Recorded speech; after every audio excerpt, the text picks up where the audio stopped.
R ನಗರ kidnap ಪ್ರಕರಣಕ್ಕೆ ಸಂಬಂಧಪಟ್ಟ ಹಾಗೆ ರೇವಣ್ಣ ಅವರ ಜಾಮೀನು ಅರ್ಜಿ ವಿಚಾರಣೆ ಮುಂದುವರಿತಾ ಇದೆ. ರೇವಣ್ಣ ಪರ ವಕೀಲರು ತಮ್ಮ ವಾದವನ್ನ ಮಂಡಿಸ್ತಾ ಇದ್ದಾರೆ. ಕಟಕಟಿಯಲ್ಲಿ ರೇವಣ್ಣ ಜಾಮೀನು ಭವಿಷ್ಯ ಅಡಕವಾಗಿದೆ. ರೇವಣ್ಣ ಪರ ವಕೀಲ ಸಿವಿ ನಾಗೇಶ್ ಪ್ರಬಲ ವಾದವನ್ನ ಮಂಡಿಸಿದ್ದಾರೆ. ಈ ಪ್ರಕರಣ ಸಂಪೂರ್ಣ ರಾಜಕೀಯ ಪ್ರೇರಿತ ಹೇಗೆ ಅನ್ನೋದನ್ನ ಕೋರ್ಟ್ ಗಮನಕ್ಕೆ ತಂದಿದ್ದಾರೆ. ನನ್ನ ಕಕ್ಷಿದಾರನ ಮೇಲೆ ಸುಳ್ಳು ಕೇಸ್ಗಳನ್ನ ದಾಖಲು ಮಾಡಲಾಗಿದೆ. ಸಂತ್ರಸ್ತೆಯ ಮಗ ಕೊಟ್ಟಿರುವ ದೂರು ಸತ್ಯಕ್ಕೆ ದೂರವಾದಂತಹ ಅಂಶ. ಇದರಲ್ಲಿ ರಾಜಕೀಯ ಷಡ್ಯಂತ್ರ ಅಡಗಿದೆ ಅನ್ನೋ ವಿಚಾರವನ್ನ ಗಮನಕ್ಕೆ ತರ್ತಾ ಇದ್ದಾರೆ. ಪ್ರಕರಣದಲ್ಲಿ ಸಂಬಂಧವಿಲ್ಲದ ಸೆಕ್ಷನ್ಗಳನ್ನ ಉಲ್ಲೇಖ ಮಾಡಲಾಗಿದೆ. ರೇವಣ್ಣ ಪರ ವಕೀಲ ಹಿರಿಯ ವಕೀಲ ಸಿವಿ ನಾಗೇಶ್ ಈ ವಾದವನ್ನ ಇಡ್ತಾ ಇದ್ದಾರೆ. ಕಟಕಟಿಯಲ್ಲಿ ರೇವಣ್ಣ ಅವರ ಜಾಮೀನು ಭವಿಷ್ಯ ಏನಾಗುತ್ತೆ ಅನ್ನೋದನ್ನ ನೋಡಬೇಕು. ಈ ಪ್ರಕರಣವನ್ನ ಅಪಹರಣ ಅಂತ ದಾಖಲು ಮಾಡಲಾಗಿದೆ. ಆದ್ರೆ ಆ ಸಂತ್ರಸ್ತ ಮಹಿಳೆ ಏನ್ ಕಿಡ್ನಾಪ್ ಆಗಿದ್ರು ಅಂತ ಹೇಳಲಾಗ್ತಾ ಇದೆ. ಆ ಮಹಿಳೆಯನ್ನ ಕರೆದುಕೊಂಡು ಹೋಗೋ ಸಂದರ್ಭದಲ್ಲಿ ಇವರು ಕರೆದಿದ್ದಾರೆ ಬನ್ನಿ ಅಂತ ಕರೆದುಕೊಂಡು ಹೋಗಿದ್ದು, ಅಲ್ಲಿ ಒತ್ತಡ ಬಲವಂತ ಏನೂ ಇಲ್ಲ. ನಂಬಿಕೆಯ ಆಧಾರದ ಮೇಲೆ ಆಕೆ ಅವರ ಜೊತೆಗೆ ಹೋಗಿದ್ದಾಳೆ. ಇಂತಹ ಸಂದರ್ಭದಲ್ಲಿ ಈ ಪ್ರಕರಣವನ್ನ ಒತ್ತಡ ಒತ್ತಾಯ ಅನ್ನುವಂತಹ ಸೆಕ್ಷನ್ಗಳನ್ನ ಉಲ್ಲೇಖಿಸಿ ದಾಖಲು ಮಾಡುವಂತಹ ಅಂಶವೇ ಇಲ್ಲಿ ಇಲ್ಲ. ಸೊ ಅದು ಅನಿವಾರ್ಯ ಇರಲಿಲ್ಲ. ಆದ್ರೆ ರಾಜಕೀಯ ಪ್ರೇರಿತವಾಗಿ ಈ ಎಲ್ಲಾ ದೂರುಗಳನ್ನ ದಾಖಲು ಮಾಡಿಕೊಳ್ಳಲಾಗಿದೆ. ಏಪ್ರಿಲ್ 29ಕ್ಕೆ ಮನೆಯಿಂದ ಮಹಿಳೆ ಹೋಗಿರೋದು. ಆದ್ರೆ ಮೇ 2ಕ್ಕೆ ಪ್ರಕರಣವನ್ನ ದಾಖಲು ಮಾಡಿದ್ದಾರೆ. ಅಂದ್ರೆ ಅರ್ಥ 4 ದಿನಗಳು ಗ್ಯಾಪ್ ಆಗಿದೆ. 4 ದಿನ ಯಾಕೆ ತಡವಾಯಿತು ಅನ್ನೋ ಅಂಶವನ್ನು ಕೂಡ ಸಿವಿ ನಾಗೇಶ್ ಅವರು ತಮ್ಮ ವಾದದಲ್ಲಿ ಪ್ರಕಟ ಮಾಡ್ತಾ ಇದ್ದಾರೆ. 4 ದಿನಗಳ ನಂತರ ಕಿಡ್ನಾಪ್ ಕೇಸ್ ಅಂತ ದಾಖಲು ಮಾಡಲಾಗಿದೆ. ಆತುರವಾಗಿ ಕೇಸನ್ನ ದಾಖಲಿಸಿದ್ದಾರೆ ಅನ್ನೋದು ಅವರ ಆರೋಪ. ಏಪ್ರಿಲ್ 29ನೇ ತಾರೀಕು ಮನೆಯಿಂದ ಆಕೆ ಹೋಗಿದ್ದಾರೆ, ಮರಳಿ ಬಂದಿಲ್ಲ ಅನ್ನೋದನ್ನ ಅರ್ಥೈಸ್ಕೊಳ್ಳಿಕ್ಕೆ 4 ದಿನಗಳ ಸಮಯ ಬೇಕಾಗತ್ತಾ? ಯಾಕೆ ಈ ಗ್ಯಾಪ್ ಇದೆ? ಇದರ ಉದ್ದೇಶ ಏನು? ಆ ನಂತರದಲ್ಲಿ ಕಿಡ್ನಾಪ್ ಪ್ರಕರಣವನ್ನ ದಾಖಲು ಮಾಡಲಾಗಿದೆ. ಅದು ಯಾವ ಕಾರಣದಿಂದಾಗಿ? ಇದೆಲ್ಲವನ್ನ ಗಮನಿಸ್ತಾ ಇದ್ರೆ ಏನೋ ಒಂದು ಉದ್ದೇಶದಿಂದ ಆತುರಾತುರವಾಗಿ ಪ್ರಕರಣವನ್ನ ದಾಖಲು ಮಾಡಿರುವಂತೆ ಕಾಣಿಸ್ತಾ ಇದೆ ಅನ್ನೋ ಅಂಶವನ್ನ ಸಿವಿ ನಾಗೇಶ್ ಅವರು ರೇವಣ್ಣ ಪರ ವಕೀಲರು ಕೋರ್ಟ್ ಗಮನಕ್ಕೆ ತರ್ತಾ ಇದ್ದಾರೆ. ಅದು ಜಾಮೀನು ಸಿಗಬಾರದು ಅನ್ನುವಂತಹ ಹಿನ್ನೆಲೆಯಲ್ಲೇ ಈ ರೀತಿಯ ಪ್ರಕರಣಗಳನ್ನ ದಾಖಲು ಮಾಡಿರುವಂತೆ ಕಾಣಿಸ್ತಾ ಇದೆ. 29 ಮೇ ಆಕೆ ಮನೆಯಿಂದ ಹೋಗಿದ್ದು ಅಂತ ಅವರ ಪುತ್ರ ದೂರನ್ನ ಕೊಟ್ಟಿರುವಂತದ್ದು, ಸಂತ್ರಸ್ತೆಯ ಪುತ್ರ. ಆದ್ರೆ ದೂರು ಕೊಟ್ಟಿದ್ಯಾವತ್ತು? ಮೇ 2ನೇ ತಾರೀಕು. ಈ 4 ದಿನಗಳಲ್ಲಿ ಏನೆಲ್ಲ ಆಯ್ತು ಅನ್ನೋ ಪ್ರಶ್ನೆಯನ್ನ ಅವರು ಎತ್ತಿದ್ದಾರೆ. ಇದನ್ನ ಆತುರಾತುರವಾಗಿ ದಾಖಲು ಮಾಡುವಂತಹ ಕೇಸ್ ಅಲ್ಲದೆ ಮತ್ತೇನು ಅಂತ ಅವರು ವಾದಿಸ್ತಾ ಇದ್ದಾರೆ. ಮೊದಲು ಲೈಂಗಿಕ ದೌರ್ಜನ್ಯ ಪ್ರಕರಣ ದಾಖಲಾಯಿತು. ಅದು ಜಾಮೀನು ಸಿಗುವಂತಹ ಪ್ರಕರಣ ಆಗಿತ್ತು. ಸೊ ಅದಾದ ನಂತರದಲ್ಲಿ ಅವರಿಗೆ ಜಾಮೀನು ಸಿಗಬಾರದು ಅನ್ನೋ ಹಿನ್ನೆಲೆಯಲ್ಲಿ ಕಿಡ್ನಾಪ್ ಕೇಸ್ ದಾಖಲಾಗುತ್ತೆ. ಕಿಡ್ನಾಪ್ ಪ್ರಕರಣವನ್ನ ಇಟ್ಕೊಂಡು ಅವ್ರನ್ನ ಬಂಧನಕ್ಕೆ ಒಳಪಡಿಸಿ ಅವರಿಗೆ ಜಾಮೀನು ಸಿಗದಂತೆ ನೋಡಿಕೊಳ್ಳುವಂತಹ ಒಂದು ಉದ್ದೇಶ ಆಗಿದೆ. ಇದರಲ್ಲೂ ಈ ಸಂಪೂರ್ಣ ರಾಜಕೀಯ ಪ್ರೇರಿತ ಒಂದು ಘಟನೆಗಳು ಇಲ್ಲಿ ಗಮನ ಸೆಳೀತಾ ಇದೆ ಅನ್ನುವಂತಹ ಅಂಶವನ್ನ ಕೋರ್ಟ್ ಗಮನಕ್ಕೆ ತರ್ತಾ ಇದ್ದಾರೆ.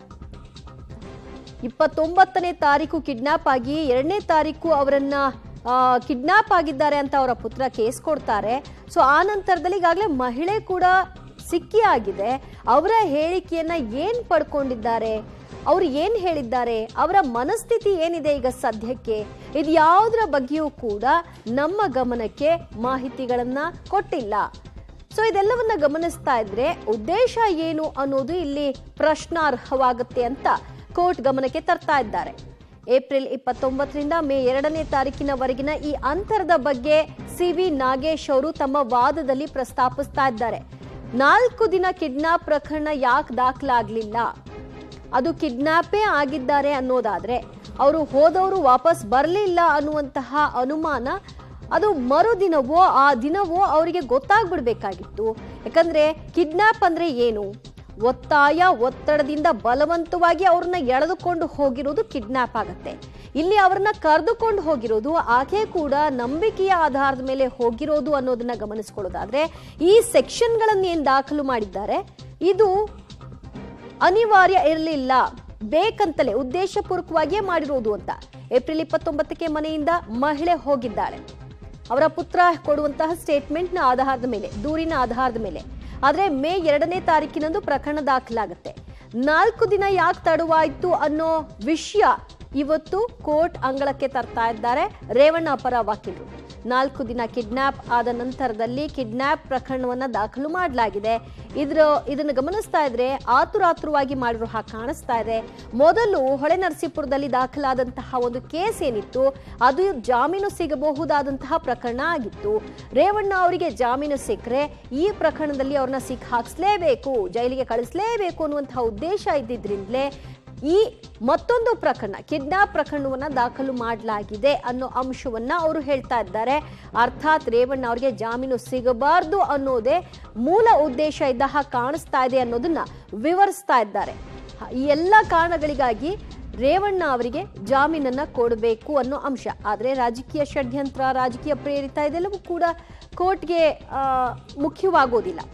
ಬದಲಾಗಿ ಪ್ರಕರಣದಲ್ಲಿ ಸತ್ಯಾಸತ್ಯತೆ ಇದೆಯಾ ಇಲ್ವಾ, ಯಾರಿಗೆ ನ್ಯಾಯ ಇದೆ, ಯಾರಿಗೆ ಅನ್ಯಾಯ ಆಗ್ತಿದೆ, ಇದಿಷ್ಟೇ ಗಮನಕ್ಕೆ ಬರೋದು. ಸೊ ಅದಕ್ಕೆ ಬೇಕಾಗಿರುವಂತಹ ಪೂರಕ ಅಂಶಗಳನ್ನು ಕೂಡ ಅವರು ನ್ಯಾಯಾಲಯದ ಗಮನಕ್ಕೆ ತರ್ತಾ ಇದ್ದಾರೆ. ಸಿ.ವಿ. ನಾಗೇಶ್ ಅವರು ಜಾಮೀನು ಸಿಗುವಂತಹ ಪ್ರಕರಣ ಆಗಿದ್ರಿಂದ ಜಾಮೀನು ಸಿಗದಂತೆ ಮಾಡೋ ಸಲುವಾಗಿಯೇ ಈ ಮತ್ತೊಂದು ಕೇಸ್ ಕಿಡ್ನಾಪ್ ಕೇಸ್ ದಾಖಲಾಗಿದ್ದು ಅನ್ನುವಂತಹ ಪಾಯಿಂಟ್ ಅನ್ನು ಅವರು ಎತ್ತುತ್ತಾ ಇದ್ದಾರೆ. ಆಮೇಲೆ ಕಿಡ್ನಾಪ್ ಆಗಿದ್ದಾರೆ ಅಂತ ಅಂದ್ರೆ ಕಿಡ್ನಾಪ್ ಹೇಗೆ, ಅವ್ರಿಗೆ ಗೊತ್ತಿಲ್ಲದೆ, ಅವರೆಲ್ಲಿ ಹೋಗ್ತಾ ಇದ್ದಾರೆ ಅಂತ ಗೊತ್ತಿಲ್ಲದೆ, ಯಾರಿಗೂ ತಿಳಿಯದಂತೆ ಅವ್ರನ್ನ ಬಲವಂತವಾಗಿ ಒತ್ತಾಯವಾಗಿ ಯಾವುದೋ ಒಂದು ಡಿಮಾಂಡ್ ಮೇರೆಗೆ ಕರ್ಕೊಂಡು ಹೋಗ್ತಾರೆ ಅಂತಂದ್ರೆ ಅದು ಕಿಡ್ನಾಪ್ ಸೆಕ್ಷನ್ಗಳನ್ನ ಹಾಕೋದ್ರಲ್ಲಿ ಅರ್ಥ ಇದೆ.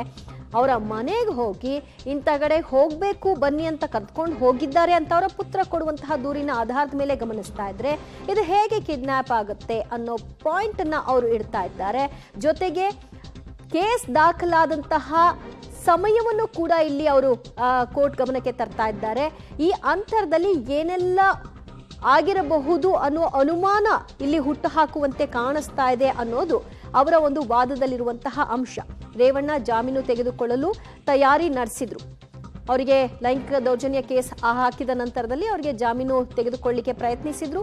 ಸೊ ಆ ಕೇಸಲ್ಲಿ ಅವರಿಗೆ ಜಾಮೀನು ಸಿಗುತ್ತೆ ಅಂತ ಗೊತ್ತಿತ್ತು. ಆದ ಕಾರಣದಿಂದಾಗಿ ಮತ್ತೊಂದು ಕೇಸ್ನಲ್ಲಿ ಅವ್ರನ್ನ ಫಿಟ್ ಮಾಡುವಂತಹ ಪ್ರಯತ್ನ ಇದಾಗಿದೆ. ಏಪ್ರಿಲ್ 29ರ ಕಿಡ್ನಾಪ್ ಪ್ರಕರಣ, 2ನೇ ತಾರೀಕು ದಾಖಲಾಗಿದ್ದಂತಹ ಕಿಡ್ನಾಪ್ ಪ್ರಕರಣ. ಸೊ ಈ ಅಂಶ ಏನಿದೆ ಜಾಮೀನು ಅರ್ಜಿಯ ಮೇಲೆ ಯಾವ ರೀತಿಯ ಪರಿಣಾಮವನ್ನ ಬೀರಬಲ್ಲದು ಅನ್ನೋದನ್ನ ವೇಟ್ ಮಾಡಬೇಕು. ಇನ್ನೇನು ಕೆಲವೇ ಹೊತ್ತುಗಳಲ್ಲಿ ಇವರ ವಾದವನ್ನ ಪೂರ್ಣಗೊಳಿಸಿದ ನಂತರದಲ್ಲಿ ನ್ಯಾಯಾಧೀಶರು ತಮ್ಮ ಆದೇಶವನ್ನ ಬರೀತಾರೆ. ಮೊದಲು ಲೈಂಗಿಕ ದೌರ್ಜನ್ಯ ಕೇಸ್ ದಾಖಲಾಗಿತ್ತು, ಅದು ಜಾಮೀನು ಸಿಗುವಂತಹ ಪ್ರಕರಣವೂ ಕೂಡ ಆಗಿತ್ತು. ಅವರಿಗೆ ಜಾಮೀನು ಸಿಗುತ್ತೆ ಅಂತ ಹೇಳಿ ಅವರು ತಯಾರಿಯನ್ನು ಕೂಡ ನಡೆಸ್ಕೊಂಡಿದ್ರು. ಆ ಮಧ್ಯೆಯೇ ಆತುರಾತುರವಾಗಿ ಕಿಡ್ನಾಪ್ ಕೇಸ್ ದಾಖಲಾಯಿತು ಕೆಆರ್ ನಗರದಲ್ಲಿ. ಲೈಂಗಿಕ ಕಿರುಕುಳ ಪ್ರಕರಣದಲ್ಲಿ ವಿಚಾರಣೆಗೆ ನೋಟಿಸ್ ಕೊಟ್ಟರು. ವಿಚಾರಣೆಗೆ ಹೋಗಲಿಲ್ಲ ಅಂತ ತನಿಖೆಯಲ್ಲಿ ಹಿನ್ನಡೆ ಆಯಿತು. ಬಂಧಿಸುವ ಉದ್ದೇಶದಿಂದಲೇ ಕೇಸನ್ನ ಹಾಕಲಾಗಿದೆ. ಬಂಧನಕ್ಕೆ ಒಳಪಡಿಸಬೇಕು ಅನ್ನೋ ಇಂಟೆನ್ಷನ್ ಇಲ್ಲಿ ಕಾಣಿಸ್ತಾ ಇದೆ. ಹೇಗಾದ್ರೂ ಮಾಡಿ ಅವರನ್ನ ಈ ಪ್ರಕರಣದಲ್ಲಿ ಸಿಲುಕಿಸಬೇಕು ಅನ್ನೋ ಉದ್ದೇಶ ಇಲ್ಲಿ ಕಾಣಿಸ್ತಾ ಇದೆ. ಕರೆದುಕೊಂಡು ಹೋದಂತಹ ವ್ಯಕ್ತಿ ಏನಿದ್ದಾರೆ ನಾಗೇಶ್ ಬಾಬು, ಈಗ ಅವರು ಕೂಡ ನ್ಯಾಯಾಂಗ ಬಂಧನದಲ್ಲಿದ್ದಾರೆ. ಸೊ ಆ ವ್ಯಕ್ತಿಗೂ ನನ್ನ ಕಕ್ಷಿದಾರನಿಗೂ ಲಿಂಕ್ ಮಾಡ್ತಾ ಇದ್ದಾರೆ. ಅವರ ಹೆಸರನ್ನ ತಂದದ್ದಷ್ಟೇ ವಿನಃ ಅವರಿಗೂ ಆ ಕಿಡ್ನಾಪ್ಗೂ ಯಾವುದೇ ರೀತಿಯ ಸಂಬಂಧಗಳಿಲ್ಲ. ಅವರಿಗೆ ಜಾಮೀನನ್ನ ಕೊಡಬಹುದಾಗಿರುವಂತಹ ಪ್ರಕರಣ ಇದು. ಈಗಾಗಲೇ ಸಂತ್ರಸ್ತೆ ಕೂಡ ಸಿಕ್ಕಾಗಿದೆ. ಅವರ ಹೇಳಿಕೆಗಳನ್ನು ಕೂಡ ಕಲೆ ಹಾಕಲಾಗಿದೆ.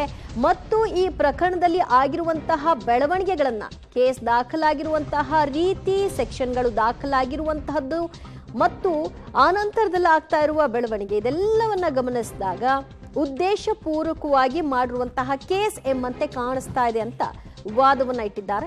ಮತ್ತಷ್ಟು ಮಾಹಿತಿ ಪಡೆಯೋಣ ನಮ್ಮ ಪ್ರತಿನಿಧಿ ನರಸಿಂಹಮೂರ್ತಿಯಿಂದ. ನರಸಿಂಹಮೂರ್ತಿ, ರೇವಣ್ಣ ಪರ ವಕೀಲರು ವಾದವನ್ನ ಇಡ್ತಾ ಇದ್ದಾರೆ. ಬಹಳಷ್ಟು ಸೂಕ್ಷ್ಮ ಪಾಯಿಂಟ್ಗಳನ್ನ ಅವರಿಲ್ಲಿ ಎತ್ತಿ ಹಿಡಿತಾ ಇದ್ದಾರೆ. ಸೊ ಇದು ಇನ್ನೆಷ್ಟೊತ್ತಿಗೆ ಆದೇಶ ಬರಬಹುದು? ಅವರ ವಾದ ಮುಕ್ತಾಯವಾಗಿದೆಯಾ ಹೇಗೆ? ದಿವ್ಯಾ ಎಚ್.ಡಿ. ರೇವಣ್ಣ ಅವರ ಪರ ವಕೀಲ ಸಿ.ವಿ. ನಾಗೇಶ್ ಜನಪ್ರತಿನಿಧಿಗಳ ವಿಶೇಷ ನ್ಯಾಯಾಲಯದಲ್ಲಿ ರೇವಣ್ಣ ಪರವಾಗಿ ಇದೀಗ ವಾದವನ್ನ ಮಂಡನೆ ಮಾಡ್ತಾ ಇದ್ದಾರೆ. ಎಸ್ಪಿಪಿ ಸಲ್ಲಿಸಿದ್ದಂತಹ ಆಕ್ಷೇಪಣೆಗೆ ವಿರುದ್ಧವಾಗಿ ಕಕ್ಷಿದಾರರಿಗೆ ಜಾಮೀನನ್ನು ಕೊಡಬೇಕು ಅನ್ನೋ ನಿಟ್ಟಿನಲ್ಲಿ ಸುಪ್ರೀಂ ಕೋರ್ಟ್ನ ಹಲವಾರು ನಿದರ್ಶನಗಳನ್ನು ಇಟ್ಕೊಂಡು ಇದೀಗ ಸಿ.ವಿ. ನಾಗೇಶ್ ದೀರ್ಘವಾಗಿ ಒಂದು ವಾದವನ್ನು ಸಲ್ಲಿಕೆ ಮಾಡ್ತಿದ್ದಾರೆ. ಪ್ರಕರಣದಲ್ಲಿ 364A ಸೆಕ್ಷನ್ ಅನ್ನು ಹಾಕಲಾಗಿದೆ. ಸಾಮಾನ್ಯವಾಗಿ 364 ಕಿಡ್ನ್ಯಾಪ್ಗೆ ಅನ್ವಯವಾಗುತ್ತೆ. 364A ಏನಿದೆ ಇದು ರ್ಯಾನ್ಸಮ್ ಅಂದರೆ ಏನಾದರೂ ಹಣಕ್ಕಾಗಿ ಡಿಮ್ಯಾಂಡನ್ನು ಮಾಡಿದಂತಹ ಸಂದರ್ಭದಲ್ಲಿ ಹಾಕುವಂತಹ ಸೆಕ್ಷನ್. ಈ ಸೆಕ್ಷನನ್ನು ಈ ಪ್ರಕರಣದಲ್ಲಿ ಹಾಕಲಾಗಿದೆ. ಘಟನೆ ಅಂದರೆ 29ನೇ ತಾರೀಕು ತಮ್ಮ ತಾಯಿಯನ್ನು ಕರ್ಕೊಂಡು ಹೋದ್ರು ಅಂತೇಳಿ ಅವರ ಮಗ ದೂರನ್ನು ಕೊಡ್ತಾರೆ. ಅಂದರೆ ಅವತ್ತು 29ನೇ ತಾರೀಕು ಕರ್ಕೊಂಡು ಹೋದರೆ ಅದಾದ ಬಳಿಕ 3 ದಿನ ಬಿಟ್ಟು 4 ದಿನ ಬಿಟ್ಟು ದೂರನ್ನು ಕೊಡ್ತಾರೆ. 4 ದಿನ ಇವರೇನು ಪ್ಲಾನ್ ಮಾಡ್ತಿದ್ರಾ ಅನ್ನೋ ನಿಟ್ಟಿನಲ್ಲಿ ಒಂದಷ್ಟು ಸೆಕ್ಷನ್ಗಳನ್ನು ಹಾಕಿರೋದ್ರಲ್ಲಿ ಅದ್ರ ಜೊತೆಗೆ ಏನು ಲೋಪದೋಷಗಳಿದ್ದಾವೆ FIRನಲ್ಲಿ ಅನ್ನೋ ಅಂಶವನ್ನು ಆಧಾರವಾಗಿಟ್ಕೊಂಡು ಸಿ.ವಿ. ನಾಗೇಶ್ ಅವರು ವಾದವನ್ನು ಮಾಡ್ತಿದ್ದಾರೆ. 364 ಆಗ್ತಕ್ಕಂತಹ ಸಂದರ್ಭ 364 ಆಗ್ತಕ್ಕಂಥ ಸಂದರ್ಭ ಯಾವುದಿರುತ್ತೆ ಅಂತ ಹೇಳಿದ್ರೆ ಯಾವುದಾದ್ರೂ ಫ್ಲೈಟ್ನ ಹೈಜಾಕ್ ಮಾಡಿದಂತಹ ಸಂದರ್ಭದಲ್ಲಿ, ಒಂದು ರ್ಯಾನ್ಸಮ್ ಅನ್ನು ಕೇಳಿದಂತಹ ಸಂದರ್ಭದಲ್ಲಿ, ಹಣಕ್ಕಾಗಿ ಡಿಮ್ಯಾಂಡನ್ನು ಇಟ್ಟಂತಹ ಸಂದರ್ಭದಲ್ಲಿ 364A ಸೆಕ್ಷನ್ ಅನ್ನು ಹಾಕಬಹುದು. ಆದರೆ ಇಲ್ಲಿ ಈ ಪ್ರಕರಣದಲ್ಲಿ ಸುಮ್ಮನೆ ಹಾಕಲಾಗಿದೆ. ಹೊಳೆನರಸೀಪುರ ಪ್ರಕರಣದಲ್ಲಿ 354A ಮತ್ತು 354D ಸೆಕ್ಷನ್ ಅನ್ನು ಹಾಕಲಾಗಿತ್ತು. ಈ ಪ್ರಕರಣದಲ್ಲಿ ಬೇಲಬಲ್ ಸೆಕ್ಷನ್ ಇದ್ವು. ಹೀಗಾಗಿ ಬೇರೆ ಪ್ರಕರಣಗಳನ್ನು ಹಾಕಿ ಸಿಗಿಸ್ಬೇಕು ಅನ್ನೋ ನಿಟ್ಟಿನಲ್ಲಿ ಈ ಒಂದು FIRನಲ್ಲಿ ಹಾಕಲಾಗಿದೆ. ಆ ಸತೀಶ್ ಬಾಬಣ್ಣ ಬಂದು ಕರೆದುಕೊಂಡು ಹೋದ್ರು ಅಂತ ಹೇಳಲಾಗಿದೆ. ಆದರೆ ರೇವಣ್ಣ ಅವರೇ ಕರೆದುಕೊಂಡು ಬಂದು ಹೇಳಿದ್ರು ಅನ್ನೋದಕ್ಕೆ ಏನಾದರೂ ಸಾಕ್ಷಿ ಇದೆಯಾ? ಇದುವರೆಗೂ ಕೂಡ ಸಂತ್ರಸ್ತೆ ಏನಾಗಿದ್ದಾರೆ, ಯಾವ ಹೇಳಿಕೆಯನ್ನು ದಾಖಲು ಮಾಡಿದ್ದಾರೆ ಅನ್ನೋದು ಗೊತ್ತಿಲ್ಲ. ಈಗಾಗಲೇ ಆಕೆಯನ್ನು ಕರೆದುಕೊಂಡು ಬಂದೇ 5-6 ದಿನ ಕಳೆದೋಯ್ತು. ಇದುವರೆಗೂ SIT ಏನು ಮಾಡಿದೆ? ಈ ಎಲ್ಲದಕ್ಕೂ ಕೂಡ ಎಲ್ಲೋ ಒಂದು ಕಡೆ ಸುಮ್ಮನೆ ಇವರು ಏನೇನು SIT ಅವರು ಮಾಡ್ತಿದ್ದಾರೆ ಅದನ್ನೆಲ್ಲ ನೋಡ್ಕೊಂಡು ಕುಳಿತುಕೊಳ್ಬೇಕಾ? ಹೀಗಾಗಿ ನಮ್ಮ ಕಕ್ಷಿದಾರರಿಗೆ ಜಾಮೀನು ಕೊಡಬೇಕು. ಈ ಒಂದು ದಾಖಲಾಗಿರ್ತಕ್ಕಂಥ FIR ಏನಿದೆ ಇದು ಒಂದು ರೀತಿ ರಾಜಕೀಯ ಪ್ರೇರಿತವಾಗಿ ನಡೆದಿರ್ತಕ್ಕಂತಹ FIR. SIT ಸರಿಯಾದಂತಹ ತನಿಖೆಯನ್ನ ಮಾಡಿಲ್ಲ. ರೇವಣ್ಣ ಅವರ ಪಾತ್ರ ಯಾವುದು ಇಲ್ಲ ಅಂದ್ರೂ ಕೂಡ ಅವ್ರನ್ನ ಸಿಲುಕಿಸಿ ಇದೀಗ ಜೈಲಿಗೆ ಹಾಕೋ ಕೆಲಸವನ್ನ ಮಾಡ್ತಿದ್ದಾರೆ. ಜಾಮೀನನ್ನ ಕೊಡಬೇಕು ಅನ್ನೋ ನಿಟ್ಟಿನಲ್ಲಿ ಸಿ.ವಿ. ನಾಗೇಶ್ ಅವರು ವಾದವನ್ನ ಮಂಡಿಸ್ತಿದ್ದಾರೆ.